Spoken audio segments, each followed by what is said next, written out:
Hello and welcome to the Astroflower Aura readings. Just to sort of go through basically what we do on these readings.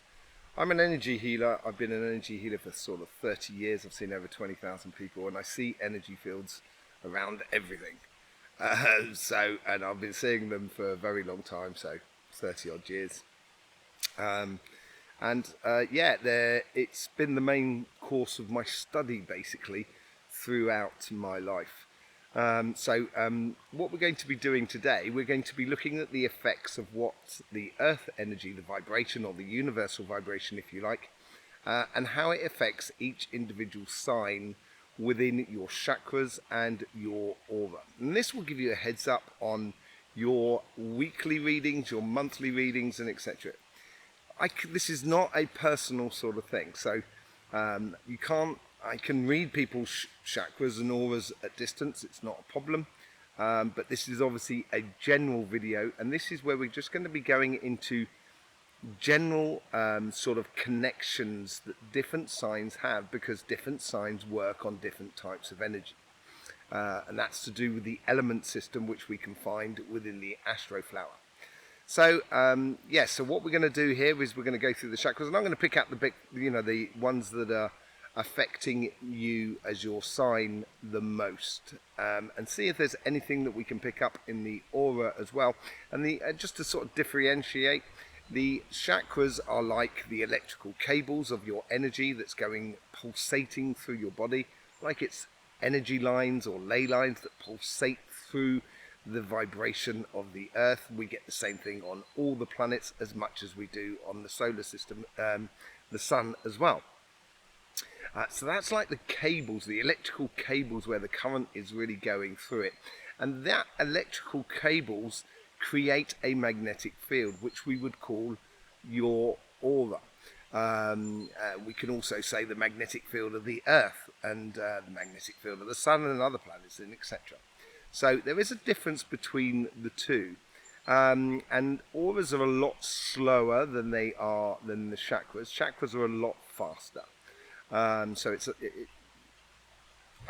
be honest with you, I can't see chakras per se. I can see what effect it's having on the magnetic field, a little bit like a boat that goes through water, and the boat is long gone, but you can see the wake from the boat afterwards. So I see the knock-on effect of the chakras rather than the actual chakras itself. Be interesting to see them in the future. Maybe if the vibration of the earth picks up even more, things may well be possible in that sort of sense. So it's just a sort of difference between the two. The aura is a lot slower. It takes a lot more to change auras. Chakras change a lot quicker.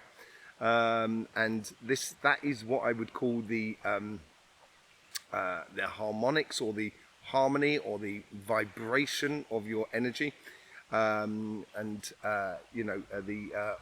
chakras would be more of a case of like the watts, or the energy, the watts or the kilowatts or the volts that are flying through that chakra at any given point.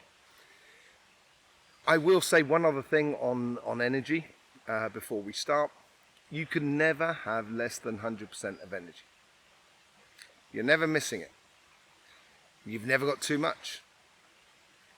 It's just the way in which you position your energy or distribute your energy through your body, which can give you the sensation that you're missing energy, and other times when you have excess amount of energies. So without further ado, let's just bring up our Astroflower man. There we go.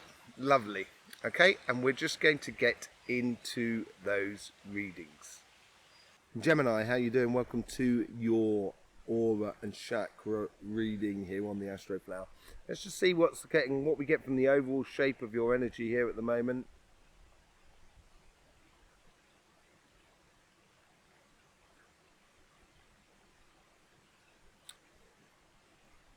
Well, this is very interesting. You know, there's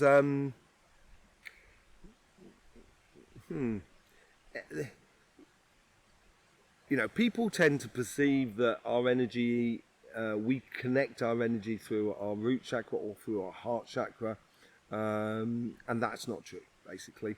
That's not the way it goes. If we connect our heart chakra to the energy directly, if that's where it comes into us, you know, the moment there's an discrepancy within the energy flow of the earth, we would have heart attacks going through all over the place. And we can see that in when we have solar flares, heart attack rates do tend to go up, etc. So it's be very, very dangerous. That's not what happens. Our connection to the overall universal energy is a point that is within us. It's like a chakra, but it's inside. It doesn't come outside the body. And it is between the heart and the solar plexus chakra, basically.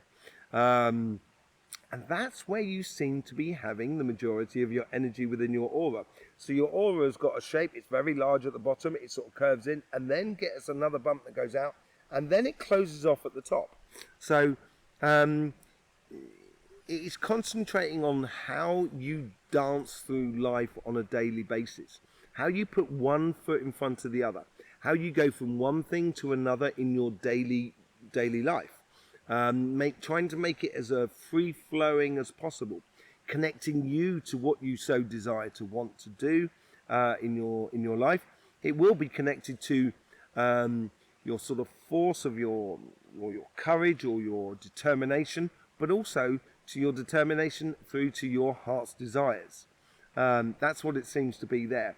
The crown chakra, or the upper echelons of your aura, the upper section of your aura, it's quite tight, so you're not going to suffer fools gladly here. I think you've got a very clear vision about, you know, how the world works for you, what works for you, and etc. I think that's really good. Okay, let's just have a look at your chakras. Let's see what's going on with your root chakra.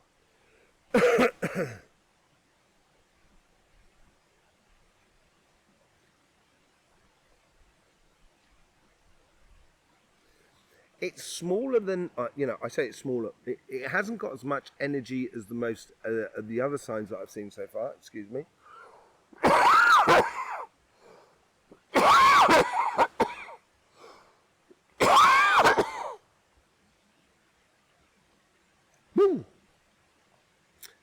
Yeah, it's not so charged as most other signs. It's more concentrated, so basically you're concentrating on certain actions in your life, on both sides, your relationships as much as your financial side, and getting things grounded, getting things into place, getting things working. And I think things are working actually for you in a way, and it's pulling you into a certain direction. It's giving you that. It's like when you're canoeing down a river and you put one side in to sort of act as a rudder, and that's what it's doing. It's not really propelling you anywhere. It's giving you direction to the force of the other chakras, which will be propelling you somewhere. With your sacrum, that's really nice. It's really balanced. I think you've got a healthy energy between your financial side, the material world, and your play side and your emotional sort of side. And it's almost as if what you do in the physical world has got to be equal to what you do in the emotional world, and one needs to reflect the other. So as you gain more finances, you can do more activities in your life. So then, therefore, you do more activities. Therefore, you need more money, and it's a progressional sort of thing. It's a very sort of you're on this process of getting from one place to another, and you know how this works, you know how you work, and it is leading you. I think this is why it's stable, and I think this is why the root chakra is very stable as well, it's because it's leading you into a direction which is driven by your solar plexus and your heart's desires. Here's your solar plexus here. Beautiful, very permanent, very good, solid vibration. There is it's a very good solid vibration, and there's no deviance on this. I think you're using your force in order to give you a direction. You're keeping yourself calm and on that path. I think it's obvious for you about where you should be going. And if you feel it inside you, I would follow it. You know, if it feels right, and if it feels right within your gut more than anything else, follow it. Follow that determination, because I think that's what's going to breed and bring you the most, basically. Let's just see what's going on in your heart chakra. A lot of socializing going on. Well, socializing. I think it's connected to what you're doing and where you're going and the projects you've got coming up in your life at the moment. A real change of direction, maybe, or exploring a new avenue of life. And that could be anything to do with your relationships as much as your sort of financial side. As I said, I think they go hand in hand. So it could be, say, like you've met someone but they live a long way away from you. So then, therefore, if you're going to move to where they are, you know, you're going to have to get a job within that area. So it has to equate the sort of what's going on in your personal life as what's going on in your material life as well. But this is your heart is exploring different avenues at the same time, as much as on your relationship as your business side. And I think there's a bit more, if we've got to be said, I think there's a bit more going on what direction you are taking through your job, your business, and etc. It appears that there seems to be a lot of your heart's desires, because you have your fundamental desires, which are in your sacrum, and then you have your heart's desires, which is how we dress up our fundamental. So fundamental desire is I'm hungry. My heart's desire is to eat a lovely tomato and feta cheese salad. You know, that's the difference between the two desires. They're both desires, but one is very functional and the other one is very personal, as it were. And I think this is playing out within your workspace. I think you're exploring a new avenue. This could be a change in direction in according to what you do as a way of a job, business, and etc. It could be exploring sort of education as well, understanding a lot about you and what makes you tick within the world, and what makes you exploring new avenues, even in education and stuff like that, that makes you kind of go, oh wow, yeah. Exploring new avenues in your life, basically. Let's just see what's going on in the third eye and the throat chakra. This is good.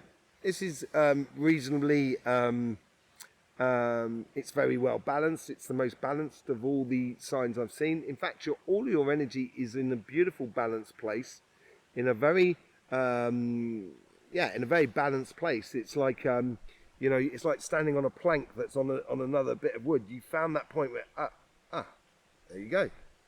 You know, and you're sitting on a point that's like that. So, and you kind of go, okay.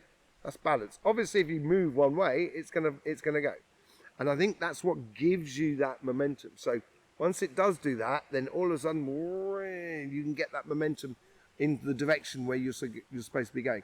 And it appears to be that that's what you're sort of sorting out at the moment.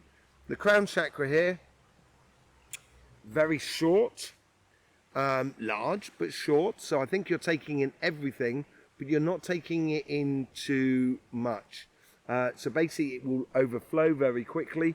But you can take in a lot of possibilities. So say, if we take that example again, that you've fallen in love with someone who's in a very long distance from where you are, you're taking into account of where you're going to live, what job you're going to do, what's the social activities going on around there. There's lots of little things, but you're not focusing on one thing heavily. So there seems to be a lot of little information that's coming through to you.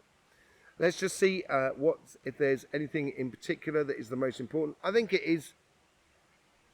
it comes to this sort of balancing act between your solar plexus and your heart, basically.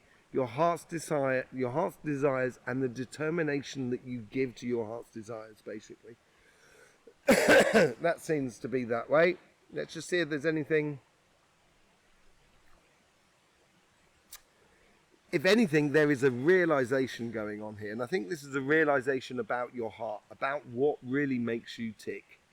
And exploring avenues that make you tick. We've got the energy comes down, but it comes down. So if it's coming down like that, it comes down, and there's this point before it continues going back down there. It's almost like a you know, tiles on the roof. You've got a tile like that, and you've got another tile that sort of sits on there, and you've got that gap between the two. It sort of comes round like that and goes back up very sharply and comes back down, which is all to do with realization energy. It's very poignant and pointed energy. So yeah, I think there's a realization here, and I would seize upon that. Seize upon that at the moment. There you go, Gemini. Thank you very much for being here. Don't forget, you've got your energy update as well on my sister channel, Cymatic TV. Go and have a look at that. We take into a lot more consideration the universal vibration. It's all about energy, that channel. I love it. And I'm restarting it up now. I've got the Astroflower sort of vaguely in the direction we want. I thank you very much for your support for this channel. In any which way you do that, it's absolutely beautiful. Also, you know, I will see you for your weekly readings here on the Astroflower. In the meantime, don't forget, life should be fun, so please do enjoy.